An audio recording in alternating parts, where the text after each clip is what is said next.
ഒരു സിനിമ ഇറങ്ങുന്നതിന് മുന്നേ തന്നെ എന്നെ കൊണ്ട് ഓപ്പൺഹൈമർ അവാർഡ് കൊടുപ്പിച്ച ഒരു പടം ഉണ്ടെങ്കിൽ അത് ഇതായിരിക്കും. Welcome to the jungle. Trailer വന്നിട്ടുണ്ട്. ഇതിൻ്റെ ടീസർ തന്നെ സഹിക്കാൻ പറ്റിയിട്ടുണ്ടായിരുന്നില്ല. അപ്പോഴാണ് 4 മിനിറ്റ് ഒരു ട്രെയിലർ പടച്ചു വിട്ടിരിക്കുന്നത്. 4 മിനിറ്റ് 10 സെക്കൻഡ്. എന്നെ സംബന്ധിച്ചിട്ട് ട്രോപ്പിക് തണ്ടർ എന്നുള്ള സിനിമ ബെൻ സ്റ്റില്ലർ സംവിധാനം ചെയ്ത, ടോം ക്രൂസൊക്കെ അഭിനയിച്ചിട്ടുള്ള ട്രോപ്പിക് തണ്ടർ എന്നുള്ള സിനിമ, RDJ ഒക്കെ അഭിനയിച്ചിട്ടുള്ള, റോബർട്ട് ഡൗണി ജൂനിയറൊക്കെ അഭിനയിച്ചിട്ടുള്ള ട്രോപ്പിക് തണ്ടർ എന്നുള്ള സിനിമ കണ്ടിട്ട് അതുപോലൊരു പടം എടുത്തു വെക്കാൻ നോക്കിയിട്ട് ട്രോപ്പിക് ബ്ലണ്ടർ എങ്ങനെ ആയിട്ടുണ്ടാവും, അതാണ് ഈ സാധനം എന്നാണ് എനിക്ക് ഫീൽ ചെയ്തത്. അതായത് ഇവർ സിനിമയ്ക്കുള്ളിൽ സിനിമ എടുക്കുകയാണ്, fake film, real jungle, real danger, real idiots എന്ന്. ഇവിടെ വേറെ ഒരൊറ്റ പടത്തിന് ഞാൻ ഇങ്ങനെ കണ്ടിട്ടുണ്ടാവും. സ്വയം കോമാളികളാണെന്ന് ആക്സെപ്റ്റ് ചെയ്തുകൊണ്ട് ഇജാതി ലെവലൊരു കോമാളി കൂതറ പരക്കൂറ അവരാതെ എടുത്തു വെച്ചിരിക്കുന്നവന്മാരെ ഞാൻ വേറെ കണ്ടിട്ടുണ്ടാവില്ല. എനിക്കിത് കണ്ടിട്ട് അങ്ങനെ തോന്നി, ഒരു അസഹനീയ അവരാധമായിട്ട്. ഹൗസ്ഫുൾ 5ന്റെ ഡയറക്ടറെ കൊണ്ടിട്ട് കാട്ടിക്കൊണ്ട് ഒരു കാട്ടവരാതെ എടുത്തു വെച്ചിരിക്കുന്ന രീതിയിൽ ഒരു ട്രെയിലറും ടീസറും. ഇതെങ്ങനെ ഞാൻ തിയേറ്ററിൽ പോയി കാണുന്നത് ഞാൻ ആലോചിക്കണം. പക്ഷെ എന്നാലും ഞാൻ കാണും. അതാണ് ഞാൻ എൻ്റെ ക്ഷമ എത്രത്തോളം ഉണ്ടെന്നുള്ളത് പരീക്ഷിക്കാനും ഇത് എത്രത്തോളം അവരാധമായിട്ട് എടുത്തു വെച്ചിട്ടുണ്ടെന്നുള്ളത് കാണാൻ വേണ്ടി പോകുന്നൊരു പടം ഉണ്ടെങ്കിൽ അത് ഇതായിരിക്കും ഉറപ്പിച്ച്. കാരണം ഇവിടെ ഇത്രയും സ്റ്റാർ കാസ്റ്റ്, ഇത്രയും പൈസയൊക്കെ കിട്ടിയിട്ട് എനിക്കറിയാൻ പാടില്ല കേട്ടോ. എനിക്കൊന്നും ഈ ബ്ലാക്ക് മണി വൈറ്റ് ആക്കാനുള്ള പരിപാടിയൊന്നുണ്ട്. നമ്മുടെ മോളിവുഡ് ടൈംസ് സിനിമ കണ്ടവർക്ക് അറിയാം. അങ്ങനെ എന്തോ സെറ്റപ്പ് ആണെന്ന് തോന്നുന്നുണ്ട്. അതല്ലാതെ ഇങ്ങനെ ഒരു പടം പടച്ചു വിടേണ്ട ആവശ്യം എനിക്ക് തോന്നുന്നില്ല. ഇത്രയും ആക്ടേഴ്സിനെ കിട്ടിയിട്ട്, എന്നാൽ അഭിനയിക്കാൻ അറിയാവുന്നവരാണ് പലരും, എല്ലാവരും എന്നല്ല പലരും.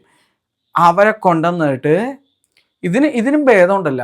ഈ പ്രൊഡ്യൂസർ ആ മുംബൈയിലുള്ള പാലയിൽ വേർലി ഓവർ ലിങ്ക് ബ്രിഡ്ജിൻ്റെ അവിടെ പോയിട്ട് ഈ പൈസ, ഈ സിനിമയ്ക്ക് വേണ്ടി പ്രൊഡ്യൂസ് ചെയ്ത പൈസ ഇങ്ങനെ പറത്തിക്കളയായിരുന്നു.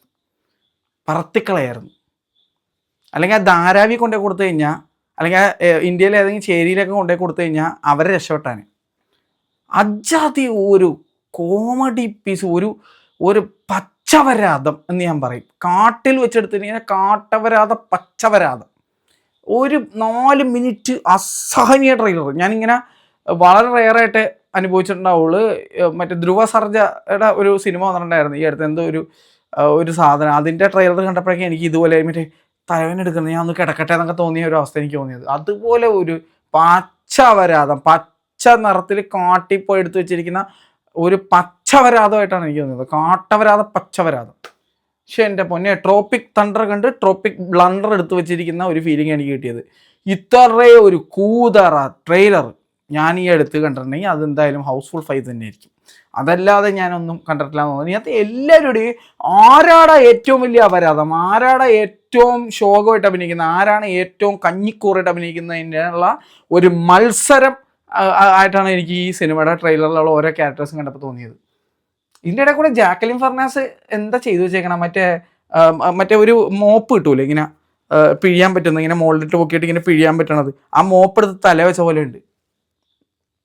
അക്ഷയകുമാറിനെ പറയണ്ട. അക്ഷയകുമാറിനകത്ത് അപ്പൂപ്പനായിട്ടും എന്തൊക്കെയാണെന്ന് അറിയാം.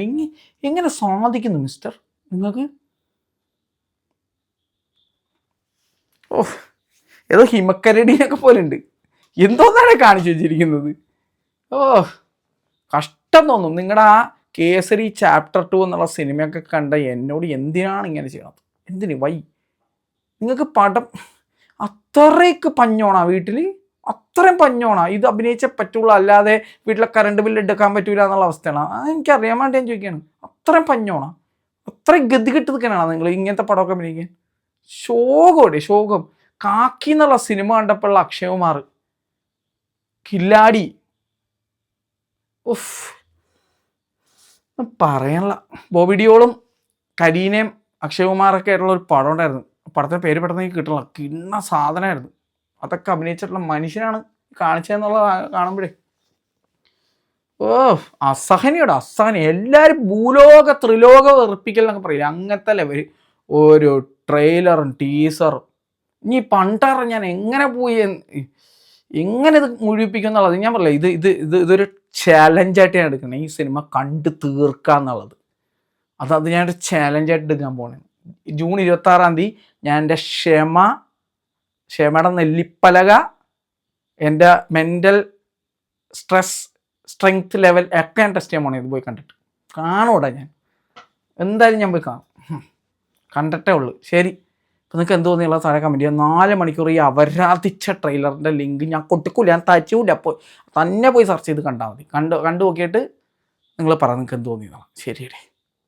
അത് കണ്ട് 4 മണിക്കൂർ എൻ്റെ പൊന്നളിയ 4 മണിക്കൂർ എന്നൊക്കെ അബദ്ധവശാപ്പോൾ ഒരു എഡിറ്ററും ഡയറക്ടറൊന്നും കേൾക്കില്ല. 4 മണിക്കൂറൊന്നും കേൾക്കില്ല. 1.5 മണിക്കൂർ ഉണ്ടാകുമ്പോഴേ ഞാൻ പറഞ്ഞ 4 മിനിറ്റ് ഇതിൻ്റെ ട്രെയിലർ കാണണമെങ്കിൽ തന്നെ വേറെ ലെവൽ ക്ഷമ വേണം എന്നാണ് എനിക്ക് നിങ്ങളോട് പറയാനുള്ളത്. കണ്ടു നോക്ക്, വേറെ റേഞ്ചാണ്. ശരി.